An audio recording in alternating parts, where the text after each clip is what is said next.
प्रिय विद्यार्थियों नमस्कार। आज हम बीए पाठ द्वितीय में द्वितीय प्रश्न पत्र जो कि हिस्ट्री ऑफ इकोनॉमिक थॉट है उसमें यूनिट 1 के अंतर्गत रिकार्डो के प्रमुख आर्थिक विचारों का अध्ययन करेंगे। सर्वप्रथम रिकार्डो के प्रथम आर्थिक विचार जानने से पहले हम ये समझ लें कि रिकार्डो एडम स्मिथ और माल्थस के पश्चात प्रतिष्ठित संप्रदाय की तिकड़ी के तीसरे एवं अंतिम सदस्य थे, यानी यह एडम स्मिथ और माल्थस के बाद आते थे। इनकी प्रमुख कृतियां the principles of political economy taxation 1817 में, प्रोटेक्शन टू एग्रीकल्चर 1822 में, a plan for fourth establishment of national bank 1824 में, a notes on Malthus principles of political economy 1824 में प्रकाशित हुई। रिकार्डो ने वितरण को ही अर्थशास्त्र में सबसे महत्वपूर्ण माना। उन्हीं के शब्दों में अर्थशास्त्र का प्रधान उद्देश्य उन नियमों का अनुसंधान करना है जो वितरण को निर्धारित करते हैं। रिकार्डो को प्रभावित करने वाले प्रमुख घटक औद्योगिक क्रांति, जनसंख्या में वृद्धि, नेपोलियन के युद्धों का प्रभाव, कीमतों में वृद्धि, खाद्यान्न कानून, विवाद, रिकार्डो का व्यक्तिगत जीवन, वितरण की समस्या का प्रकाश में आना इत्यादि थे। अब हम सबसे पहले देखते हैं रिकार्डो के करारोपण संबंधी प्रमुख विचार। करारोपण का प्रभाव पूंजी निर्माण पर नहीं पड़ना चाहिए। दूसरा, भूमि स्वामी वर्ग पर कर लगना चाहिए क्योंकि उन्हें लगान मिलता है। लाभ पर भी कर लगना चाहिए क्योंकि लाभ उस भूस्वामी की अतिरिक्त आय होती है। उत्पादन में वृद्धि एवं बढ़ते हुए उपभोग की स्थिति में अधिक मात्रा में कर लगाना चाहिए। अब हम रिकार्डो के मूल्य संबंधी विचारों को देखते हैं।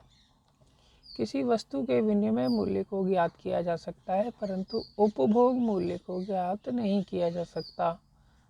किसी वस्तु का विनिमय मूल्य उसके निर्माण में लगी श्रम की मात्रा पर निर्भर करता है। इस प्रकार रिकार्डो ने माना कि उत्पादन में श्रम का अत्यधिक महत्व है। किसी वस्तु का मूल्य निर्धारित करते समय उसकी दुर्लभता तथा लगने वाला श्रम दोनों ही महत्वपूर्ण कारक होते हैं। किसी वस्तु के मूल्य निर्धारण की प्रक्रिया पर लगान का कोई प्रभाव नहीं पड़ता। वस्तु का सामान्य मूल्य तथा बाजार मूल्य एक दूसरे से बराबर होने चाहिए। वैसे विनिमय मूल्य को रिकार्डो ने दो प्रमुख भागों में बांटा है। पहला प्राकृतिक मूल्य और दूसरा बाजार मूल्य। रिकार्डो का मत है कि किसी वस्तु के बाजार मूल्य में उसकी मांग एवं पूर्ति में परिवर्तन होने पर कमी या वृद्धि होती रहती है, परंतु प्राकृतिक मूल्य सदैव स्थिर रहता है। उस पर वस्तु की मांग और पूर्ति के परिवर्तनों का कोई प्रभाव नहीं पड़ता। विनिमय मूल्य को व्यक्त करते हुए रिकार्डो ने वस्तुओं को भी दो भागों में बांट दिया था। वे वस्तुएं जो दुर्लभ हैं या न्यून हैं, इस कारण उनका विनिमय मूल्य अधिक होता है, जैसे पुरानी मूर्तियां, चित्र, सिक्के आदि। और वे वस्तुएं जो न्यून नहीं होती, जिनकी पूर्ति को आवश्यकता अनुसार घटाया या बढ़ाया जा सकता है। रिकार्डो केवल इन्हीं वस्तुओं का मूल्य ज्ञात करना चाहते थे। वस्तुओं का विनिमय मूल्य उन पर व्यय किए गए श्रम के बराबर होता है। विदेशी व्यापार संबंधी विचार। यह सिद्धांत रिकार्डो के अंतर्राष्ट्रीय व्यापार के तुलनात्मक लागत के सिद्धांत के रूप में भी प्रसिद्ध हुआ, क्योंकि यह सिद्धांत रिकार्डो का एक मौलिक विचार है। रिकार्डो वास्तव में स्वतंत्र व्यापार के पक्षधर थे। स्वतंत्र व्यापार से प्रादेशिक श्रम विभाजन को प्रोत्साहन मिलेगा, जिससे अनेक लाभ प्राप्त होंगे।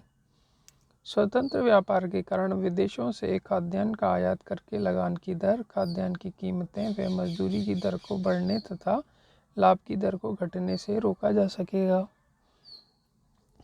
इससे आयात निर्यात स्वतः ही बराबर हो जाएंगे। यदि किसी देश के आयात निर्यातों से अधिक हैं तो उस देश से मुद्रा दूसरे देश को चली जाएगी। परिणाम स्वरूप इस देश में मुद्रा का संकुचन होगा और कीमतें गिर जाएंगी, जबकि दूसरे देश से जहां मुद्रा पहुंचती है वहां मुद्रा का प्रसार होने से कीमतें बढ़ जाएगी। परिणाम स्वरूप देश के आयात कम होंगे और निर्यात बढ़ जाएंगे और अंत में आयात निर्यात बराबर हो जाएंगे। रिकार्डो ने अंतर्राष्ट्रीय व्यापार के संबंध में एक प्रसिद्ध सिद्धांत दिया जो कि तुलनात्मक लागत सिद्धांत भी कहा जाता है। अब हम पढ़ते हैं रिकार्डो का लगान सिद्धांत।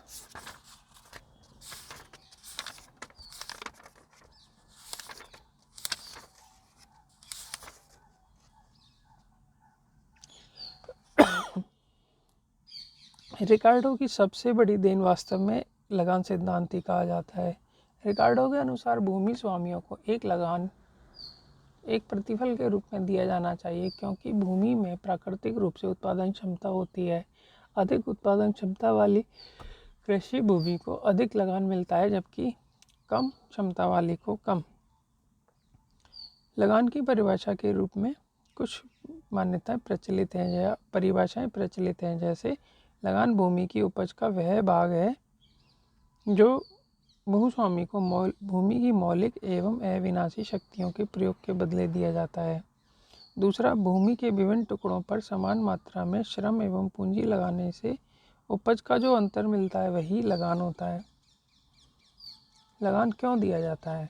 जो भूमि अधिक उपजाऊ है उसे अधिक लगान तथा जो भूमि कम उपजाऊ है उसे कम लगान प्राप्त होता है। यदि भूमि की सभी श्रेणियां समान रूप से उपजाऊ होती हैं तो रिकार्डो के अनुसार भूमि को कोई लगान नहीं मिलता। जैसे जैसे जनसंख्या बढ़ती है, कृषि में क्रमागत उत्पत्ति ह्रास नियम लागू होने से प्रकृति कंजूस हो जाती है, तो प्रकृति अपने उपहारों की ऊंची कीमत मांगने लगती है। रिकार्डो के अनुसार भूमि के उपजाऊपन में भिन्नता ही लगान का मुख्य कारण है। लगान बढ़िया तथा घटिया भूमि की उपज के अंतर के बराबर होता है। यह एक प्रकार की भेदात्मक बचत होती है। अब हम पढ़ते हैं मजदूरी सिद्धांत। रिकार्डो ने अपने लगान सिद्धांत में बताया था कि सीमांत भूमि को कोई लगान नहीं देना पड़ता। इसी तरह रिकार्डो का मजदूरी सिद्धांत जीवन निर्वाह का सिद्धांत है।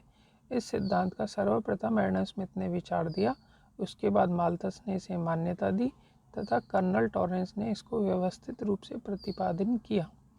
रिकार्डो के अनुसार मजदूरी की दर दो प्रकार की हो सकती है, मजदूरी की प्राकृतिक दर और मजदूरी की बाजार दर।